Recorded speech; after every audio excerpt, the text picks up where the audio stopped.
It's currently 10 degrees Fahrenheit. It's negative 12 for the rest of the world. I am heading to the Nolichucky Gorge. Nolichucky is a river in East Tennessee, flows through the mountains. It's very popular with rafting companies, kayakers, especially the gorge area. The gorge area has got quite a few really nasty rapids. At least one class 4 called Quarter Mile. Various other class 3s. There's been a few people say that there's a class 5 in there. I've never seen it, but I haven't kayaked in a long time, and I'm not kayaking today. Do not misunderstand me. It is too blasted cold for that kind of crap. I have excellent information that the Nolichucky is currently frozen.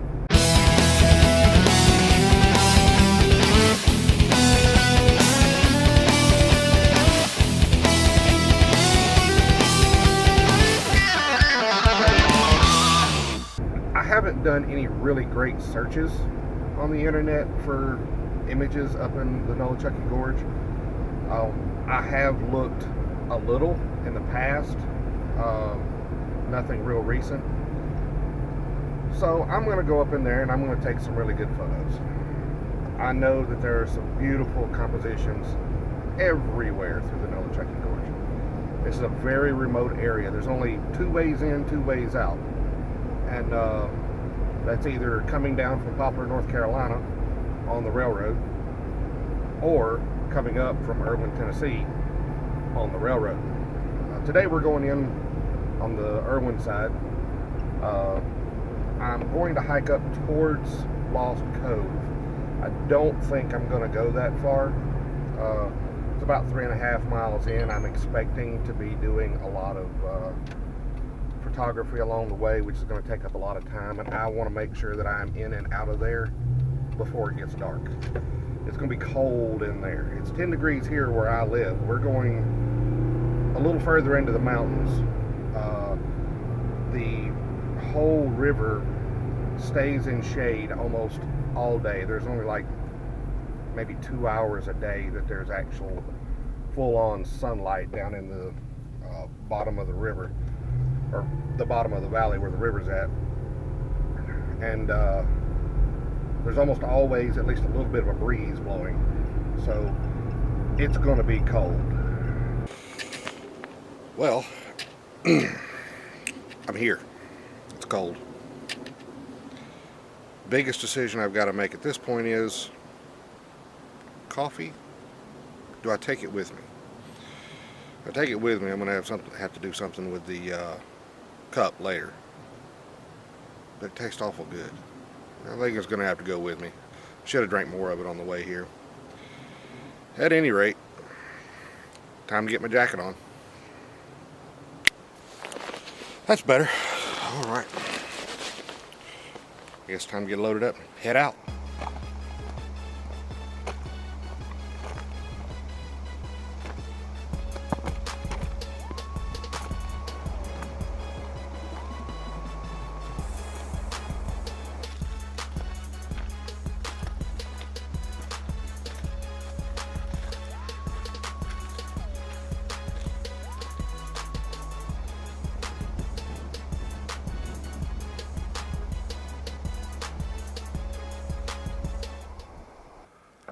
There's a rock outcrop on the other side, opposite side from me, with a real small set of rapids right here and a lot of ice. I thought I'd come down here and try for a composition, see if I can find something that I like. Just looking at it from up there, it seemed like I should be able to find something, because it really is quite a beautiful scene. So we'll play around a bit, see what I can find.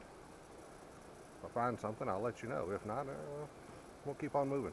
I think I found something. I think I'm going to end up doing a panorama here. Seems like it's going to be the best option. Net the best results, I should say. I'm shooting down this little beach area. Catch the rapids over here on the far end. And then I'm going to pan over to catch this rock outcrop that's right across from me. Probably won't go much further past that. Right now I need to make sure that I am dead on focus, which I am. Focus to lock in infinity. Checking that by taking and zooming in digitally instead of with my lens. And I can see whether or not everything on that far shore over there is just nice and pin crisp. This particular lens that I'm using, I've been having a little trouble with it, losing focus during the transition and stuff. The lens is getting a little loose. It's been around for a hot minute. So I've got my tripod level, as level as I can get it. Neck's loose so that I can rotate horizontally. I spent some time to level my tripod as much as I possibly can. That goes a long way whenever you're taking a panorama. It's best to go ahead and make sure that you've got it just as level as possible.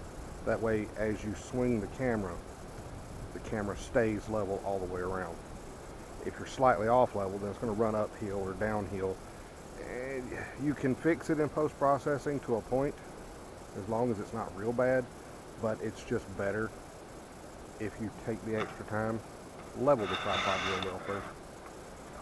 Alright, let's start taking these photos. I've got my camera set for aperture priority. Got it set at f11.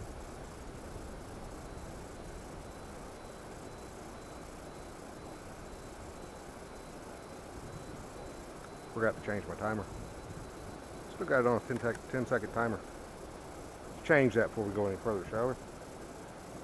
Alright, now we continue on.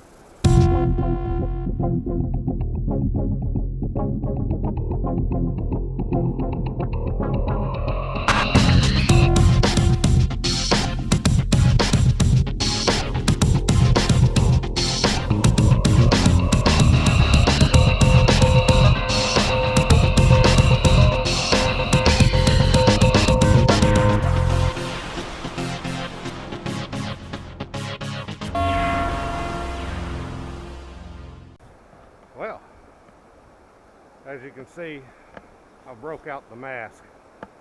It's cold, very cold, and all this up and down these banks like this is making a fat boy like me breathe heavy. So I figured I better do this to keep from getting pneumonia. At any rate, I think I found my next composition. That would be right here.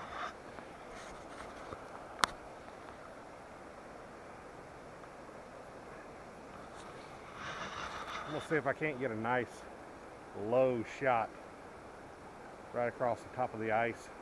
Just enough elevation to see the water. Go for a little bit of a long exposure, get some of the movement in it.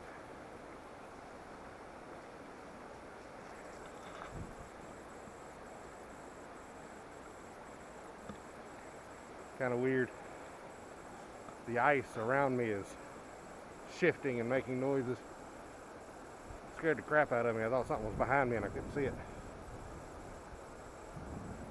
But all these little ice chunks that are floating in the water, they'll make for real nice movement with a long exposure. Should anyway. Let's get set up and see how it goes. All right. Finally got set up. We got a 16 stop filter on the front of it. Tried putting the polarizer on. It really wasn't doing anything. It's a cheap polarizer anyway. It never does a whole heck of a lot. But 16 stop filter, f20, 4-second exposure, 10-second timer. I've already snagged it once, but I'm going to snag it one more time. I think that looks real nice.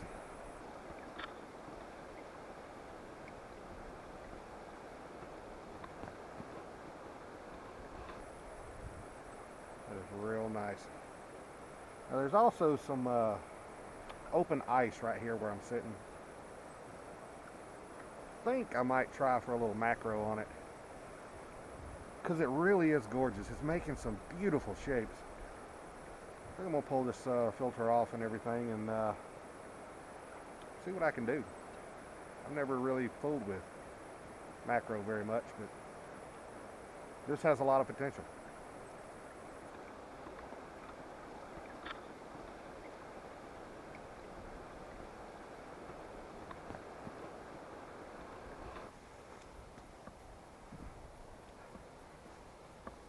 I swear this ice is beautiful. Look here.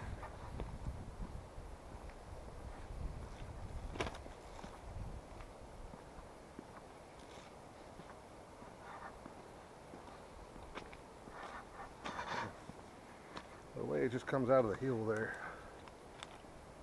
Gorgeous. Not a composition there though. Another thing is right here. I'll turn around so you can see. Right down here. I happen to know that this is a pretty nasty little rapid right here. It's well known for pulling you back into it. The hydraulic is can be pretty nasty on it whenever the flow's right. But this is the landing pool right here, where all this ice is built up so thick. Usually kind of swirls a little bit.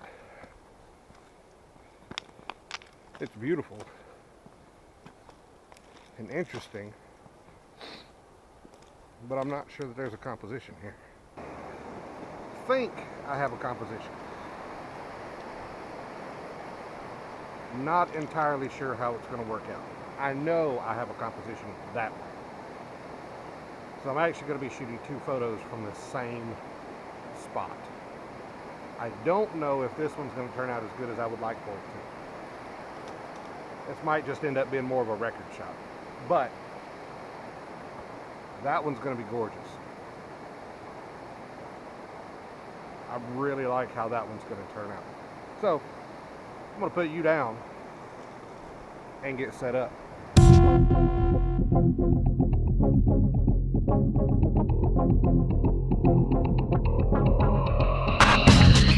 Turned out quite nice. Now I've turned around and I'm getting this view up the gorge right here. Just absolutely beautiful with that S curve going on. That way, yeah. Got it backwards, sorry. Anyway, it's absolutely gorgeous. Mountains in the background, sun kind of coming in from the right hand side. I really do like it. Long exposure, 13 seconds with that same 16 stop filter. I've shot a couple of different focal lengths with it. I did one right around 35-ish. I've got another that's 18. I think I'm going to like the 18 better, because the 18, I was able to back it out a little bit and cut it over to where you get the railroad tracks into it, and I think that just adds a little something to it. I can't say for sure that that's the one I'm going to stick with.